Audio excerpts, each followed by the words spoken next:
Monsoon की विदा लेने के साथ ही उत्तर भारत में मौसम में तेजी से बदलाव देखने को मिल रहा है।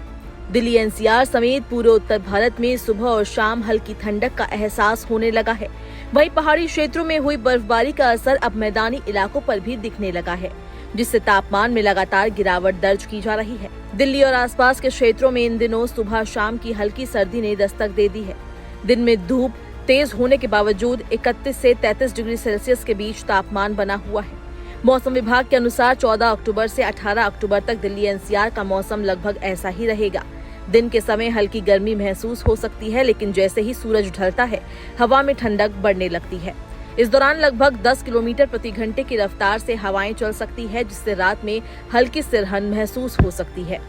उत्तर प्रदेश में भी मौसम शुष्क बना हुआ है। हालांकि 16 अक्टूबर के बाद कुछ जिलों में हल्की बारिश की संभावना जताई जा रही है।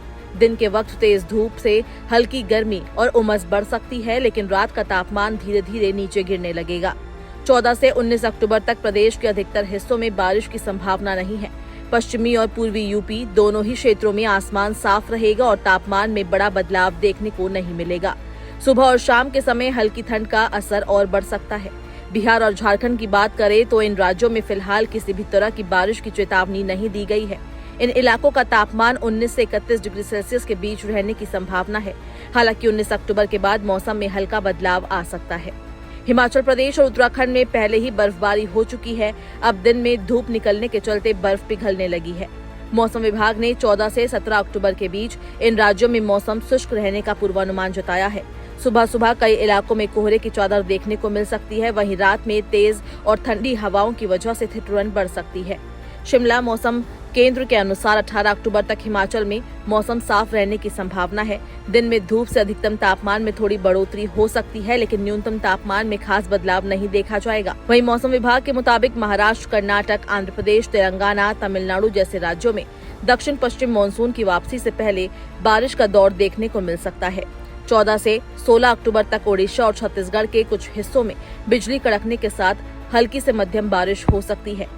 वहीं 14 से 17 अक्टूबर तक कोंकण, गोवा, मध्य महाराष्ट्र और मराठवाड़ा में भी गरज के साथ बौछारें पड़ने की संभावना है। राजस्थान में उत्तरी हवाएं कमजोर पड़ने के बाद पूर्वी हवाएं सक्रिय हो गई है, जिससे राज्य के कई हिस्सों में मौसम साफ और शुष्क बना रह सकता है। आने वाले 3 दिनों में केरल, माहे, रायलसीमा, आंतरिक दक्षिण कर्नाटक, तमिलनाडु, पुडुचेरी और तेलंगाना के कुछ इलाकों में भारी बारिश हो सकती है। इन क्षेत्रों में बिजली चमकने, गरज के साथ बारिश और तेज हवाओं का असर देखने को मिलेगा। इसके अलावा लक्षद्वीप, उत्तर कर्नाटक और पूर्वोत्तर भारत के कुछ भागों में भी दक्षिण पश्चिम मानसून की वापसी के संकेत मिलने लगे हैं, जिससे अगले कुछ दिनों में इन क्षेत्रों में हल्की से मध्यम बारिश संभव है।